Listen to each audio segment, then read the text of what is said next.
आज हम बात करेंगे राज्य की उत्पत्ति के सिद्धांतों के बारे में। राज्य मतलब देश। अब से पहले हमने बात की थी कि राज्य बनता कैसे है। जब हम राज्य की बात करते हैं या देश की बात करते हैं तो राज्य हमने बताया था 4 तत्वों से मिलकर बनता है। नंबर 1 निश्चित भूभाग, नंबर 2 जनसंख्या, नंबर 3 सरकार और नंबर 4 संप्रभुता। ये राज्य या देश हम जिसे कह रहे हैं, इनमें ये निश्चित भूभाग भी हमें कहीं भी देखने को मिल जाता है, लोग भी हमें कहीं भी मिल जाते हैं, सरकारें यानी कोई ना कोई किसी पर नियंत्रण करता है वो भी हमें देखने को मिल जाता है। राज्य की उत्पत्ति का सबसे महत्वपूर्ण जो तत्व है वो है संप्रभुता। संप्रभुता इस तौर पर, संप्रभुता का मतलब होता है कि एक व्यक्ति या व्यक्तियों का ऐसा समूह जिसके आदेशों का पालन सब करते हों लेकिन वह किसी के आदेशों का पालन ना करता हो, तो हम उसे संप्रभु कहते हैं।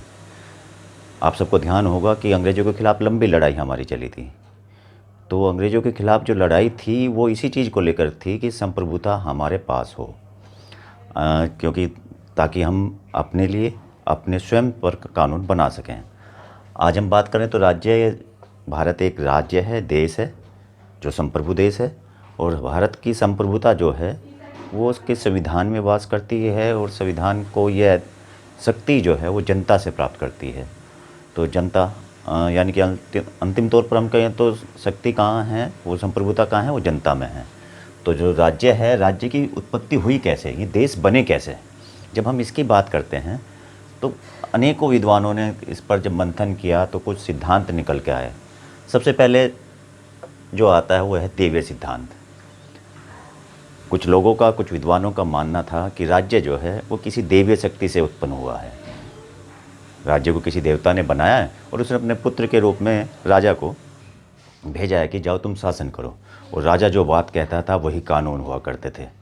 हमने पुराने किस्से कहानियों में या पुराने खूब इतिहास में हमने पढ़ा भी होगा, राजा का एक आदेश कानून बन जाया करता था। तो राजा की बात लोग इसीलिए मानते थे कि वो किसी देवता का होगा। लेकिन इस सिद्धांत की मान्यता लंबे समय तक चली नहीं, क्योंकि फिर वो एक क्रम चला, राजा, राजा का बेटा राजा, फिर राजा का बेटा राजा, चाहे वो अच्छा हो बुरा हो कैसा भी हो, वो परंपरा चली नहीं, और इस सिद्धांत को नकार दे कि इस तौर पर देश नहीं बन सकते, इस तौर पर राज्य नहीं बन सकते। फिर दूसरा सिद्धांत आया, मातृक व पैतृक सिद्धांत। इस सिद्धांत के मानने वालों का मत था कि सिद्धांत, राज्य जो बना वो माता पिता की संतानों से बना, कि उनकी संतानें फिर उनकी संतानें, और इस तरह से वो एक परिवार, परिवार से कुटुंब और कुटुंब से कबीला, और इस तरह से जनपद राज्य जैसी कुछ चीज़ें अस्तित्व में आई होगी। लेकिन यह सिद्धांत भी लंबे समय तक नहीं चला, और ना इस पे भी लोगों ने मान्यता नहीं बनी, कि नहीं, ऐसा दिखाई नहीं देता कि राज्य जहाँ आज हम हैं वर्तमान में, राज्य इस रूप में कभी आया हो। परिवार कुटुंब बने होंगे लेकिन देश बना हो, ऐसा नहीं दिखाई देता। फिर तीसरा सिद्धांत आया, शक्ति का सिद्धांत, कि भाई जो लोग यहाँ पर आए उसमें जो सबसे ताकतवर व्यक्ति था उसने लोगों पर शासन किया। मत्स्य न्याय, बड़ी मछली छोटी मछली को खा जाती है ना?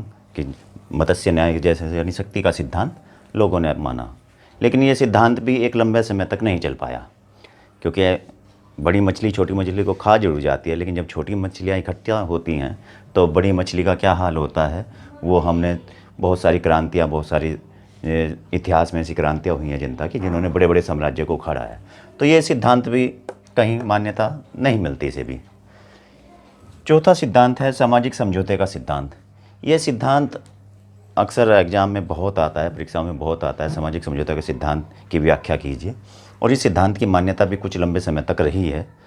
और ये सिद्धांत 3 लोग थे, हॉब्स, लॉक, रूसो, उन्होंने दिया था कि लोगों का जो राज्य अस्तित्व में आया वह आया आपसी समझौते से।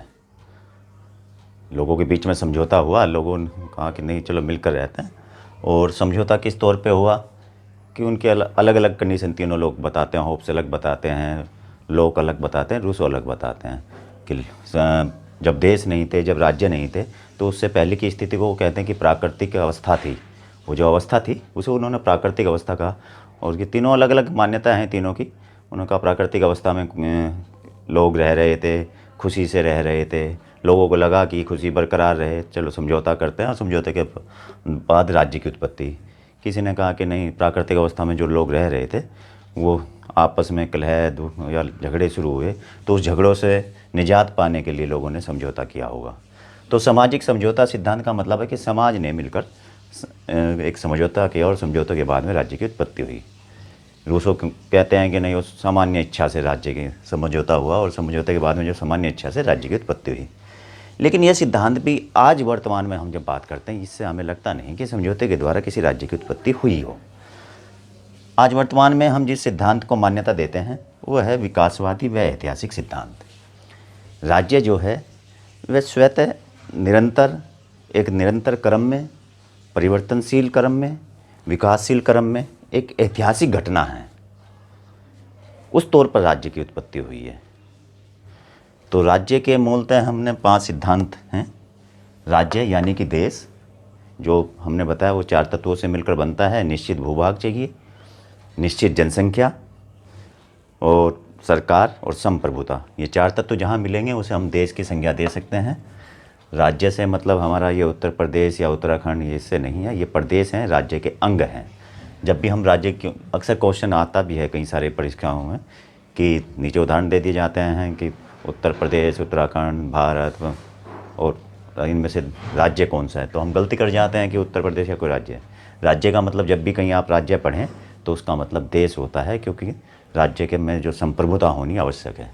या जब इनकी उत्पत्ति के सिद्धांतों की बात करते हैं तो इन्हें समझना जरूरी है। देवीय सिद्धांत, मातृक व पैतृक सिद्धांत, शक्ति सिद्धांत, सामाजिक समझौता का सिद्धांत। ये क्वेश्चन कई बार आता है। बीए के जो प्रथम वर्ष के छात्र हैं, ये क्वेश्चन कई बार आता है। सामाजिक समझौते का सिद्धांत हॉब्स, लॉक, रूसो तीनों ने दिया था। सामाजिक समझौते के सिद्धांत में कई सारे तत्व बनते हैं।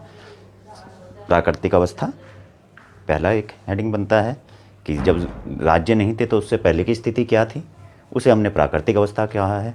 फिर उस प्राकृतिक अवस्था में ऐसा क्या घटित हुआ जिससे राज्य की हमें आवश्यकता पड़ी, तो उस प्राकृतिक अवस्था में लोगों का स्वभाव कैसा था, तो दूसरा हेडिंग बनता है मानव स्वभाव कैसा था। तीसरा, उस स्वभाव के बाद में प्राकृतिक अवस्था में जो घटनाएं घटी समझौते के कारण, तीसरा हेडिंग बनता है कि लोगों में समझौता किस विषय को लेकर हुआ। फिर लास्ट में चौथा हेडिंग बनता है समझौता, कि समझौता क्या हुआ लोगों के बीच में। और फिर 5वां हेडिंग बनता है समझौते के बाद में राज्य की उत्पत्ति कैसे हुई, राज्य किस फॉर्म में आया। विकासवादी व ऐतिहासिक सिद्धांत, इस पर भी क्वेश्चन अक्सर आ जाता है, लेकिन मुख्यतः सामाजिक समझौते के सिद्धांत पर आता है। तो हमारी पहली यूनिट है कि राज्य कैसे बनता है, राज्य की उत्पत्ति के सिद्धांत कौन कौन से हैं। आज बस हम यहीं तक, बाकी कल बात